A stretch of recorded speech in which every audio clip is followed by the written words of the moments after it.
Assalamualaikum warahmatullahi wabarakatuh. Pada review video kali ini saya akan melakukan pembongkaran mesin Honda Vario 125.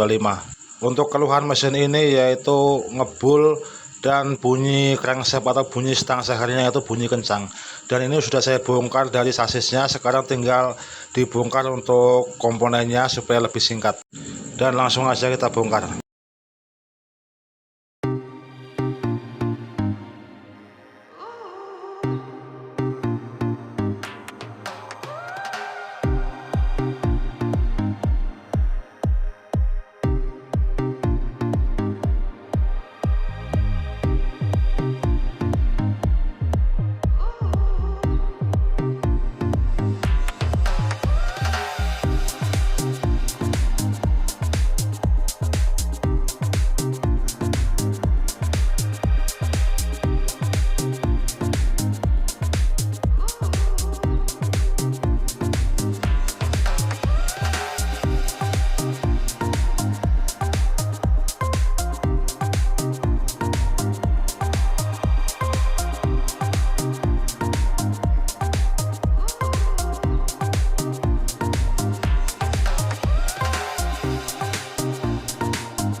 Dan ini untuk pembongkarannya sudah selesai teman-teman ya.